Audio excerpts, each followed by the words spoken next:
Você já teve a sensação de que o mundo está acelerando? As pessoas estão ficando cada dia mais cansadas.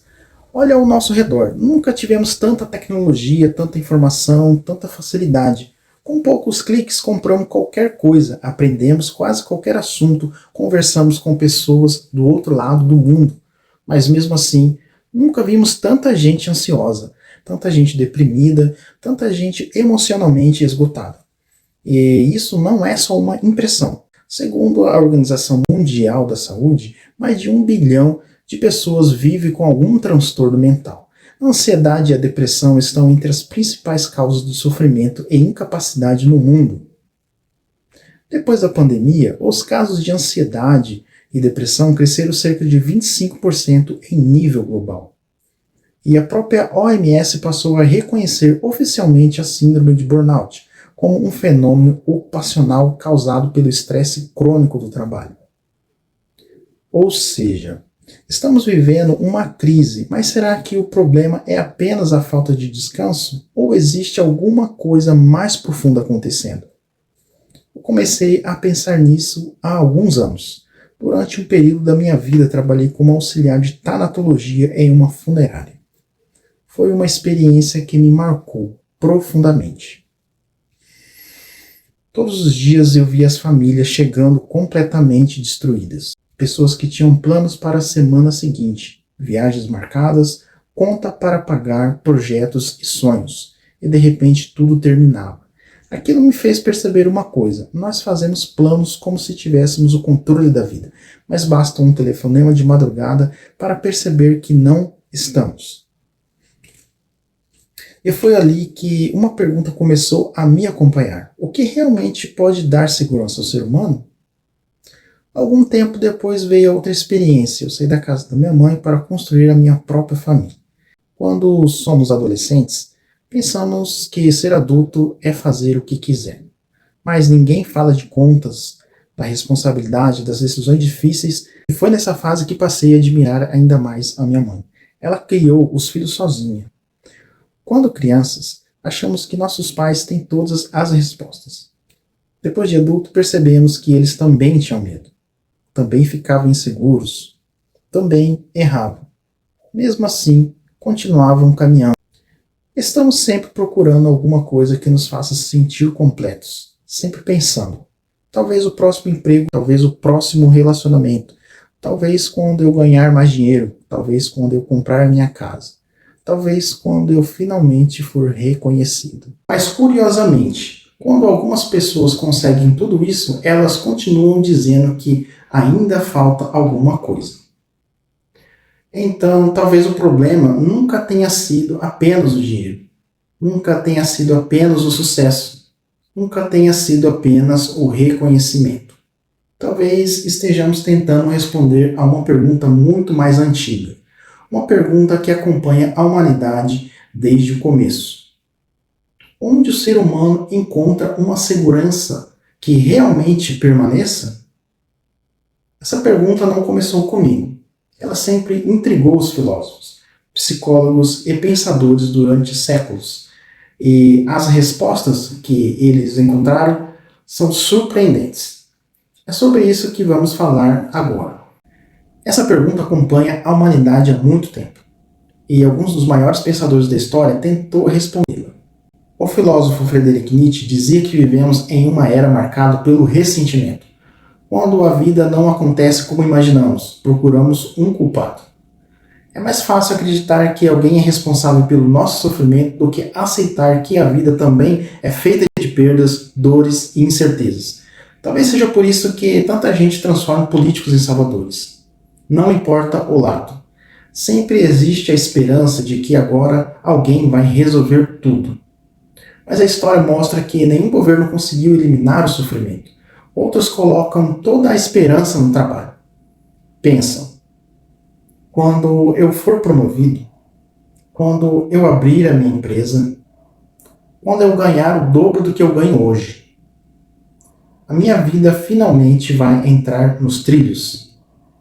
Só que quando esse dia chega, logo aparece uma nova meta. Hoje também fazemos isso com influenciadores. Seguimos pessoas como se elas soubessem exatamente como viver. Compramos seus cursos, copiamos seus hábitos, seu jeito de vestir, sua rotina. Como se aí, finalmente alguém tivesse encontrado o segredo da felicidade. Mas, mais cedo ou mais tarde, descobrimos que eles também são humanos. Eles também erram, também adoecem, também sofrem. Então, por que continuamos fazendo isso? O psicanalista Sigmund Freud observou que o ser humano tende a projetar a sua necessidade de proteção em figuras de autoridade, como o pai. Quando crescemos, a necessidade de segurança não desaparece, ela apenas muda de endereço. Aquilo que antes esperávamos dos nossos pais, agora esperamos de outras pessoas e de outras coisas. É como se estivéssemos sempre procurando alguém para nos dizer: pode ficar tranquilo, estou no controle. Mas será que alguém realmente está? No livro A Negação da Morte propôs uma ideia provocadora. Segundo ele, boa parte da cultura humana é uma tentativa de lidar com o fato de que sabemos que vamos morrer. Construímos carreiras, buscamos reconhecimento, queremos deixar um legado. Acumulamos dinheiro, procuramos fama, não porque essas coisas sejam ruins, mas porque elas nos dão a sensação de que estamos vencendo a fragilidade. Irving Yalom chega à conclusão parecida. Ele afirma que existe uma ansiedade existencial, uma ansiedade que nasce do simples fato que sabemos que nossa vida tem um fim. Essa realidade continua influenciando nossas escolhas. Talvez seja por isso que temos tanto medo. Medo de perder, medo de fracassar, medo de sermos abandonados, medo de envelhecer, medo de adoecer, medo de não sermos o suficiente. Esses medos parecem diferentes, mas todos eles apontam para a mesma direção. No fundo, tememos perder aquilo que nos faz sentir seguros e, no limite, tememos a própria morte. Foi então que encontrei uma frase que resumiu tudo isso. O filósofo matemático Blaise Pascal escreveu que existe no coração humano um vazio que nada criado pode satisfazer, somente Deus pode preenchê-lo. Perceba que todas essas ideias parecem caminhar para um lugar. Estamos procurando segurança. Estamos procurando sentido. Nada criado pode satisfazer, somente Deus pode preenchê-lo. Perceba que todas essas ideias parecem caminhar para um lugar. Estamos procurando segurança. Estamos procurando sentido. Estamos procurando alguém ou alguma coisa capaz de vencer a fragilidade. A grande pergunta é: será que isso realmente existe? Curiosamente, há 2000 anos, Jesus contou uma história que responde exatamente essa pergunta. Ela continua assustadoramente atual. Foi exatamente sobre isso que Jesus contou em uma parábola. E, na minha opinião, ela parece ter sido escrita para os nossos dias. Em Lucas 12, 16, 21, Jesus fala sobre um homem que ficou extremamente rico. Sua terra produziu tanto que seu celeiro já não comportava toda a colheita. Então ele começou a fazer planos.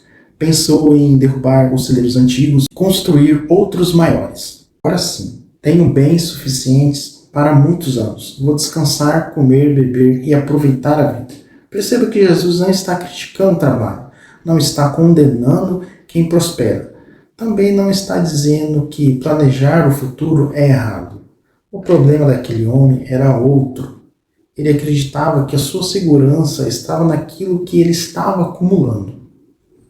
Ele achava que seus celeiros poderiam protegê-lo daquilo que nenhum ser humano consegue controlar: a própria vida. Então Jesus diz uma frase que atravessa os séculos: louco, ainda esta noite pedirão a sua vida, e tudo que você acumulou ficará para quem? Essa parábola não é sobre dinheiro. É sobre onde colocamos a nossa confiança. Porque, no fundo, todos nós construímos nossos celeiros.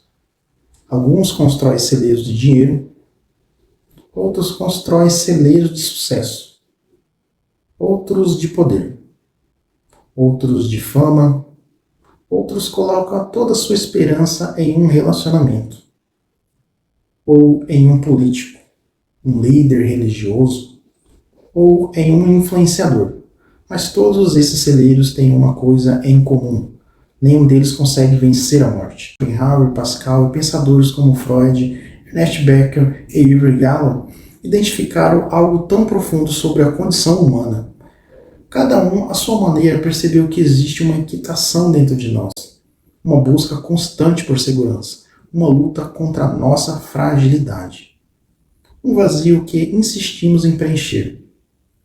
Eles conseguiram descrever muito bem o problema, mas o cristianismo afirma que a resposta não é uma ideia, não é uma filosofia, não é uma técnica, é uma pessoa. Jesus não veio apenas como ensinar como viver melhor.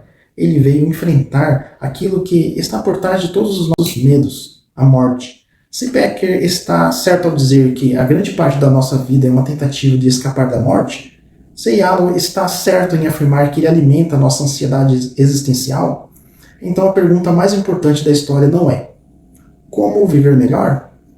A pergunta é quem venceu a morte? Porque se alguém venceu a morte, então venceu o maior medo da humanidade. É exatamente isso que o cristianismo afirma. A ressurreição de Jesus não é apenas um detalhe da fé cristã. Ele é o centro de tudo. Por isso o apóstolo Paulo escreve em 1 Coríntios 15:55, onde está, ó morte, a tua vitória? Onde está, ó morte, o teu aguilhão? Paulo não está dizendo que os cristãos não sofrem, não está dizendo que as doenças desaparecem, nem que existem problemas que deixam de existir. A vida continua difícil, as contas continuam chegando, as perdas continuam acontecendo, o luto continua existindo. O caos continua fazendo a parte da experiência. As filosofias tentam ensinar como suportar o caos. O Evangelho anuncia que Deus entrou no caos, assumiu a condição, venceu a morte e abriu um caminho para a esperança que nem a morte pode destruir. E talvez seja exatamente isso que o nosso coração tenha procurado o tempo todo. Se o maior medo de ser humano é a morte, e Cristo venceu a morte, então talvez a pergunta mais importante da sua vida seja: quem é Jesus para você?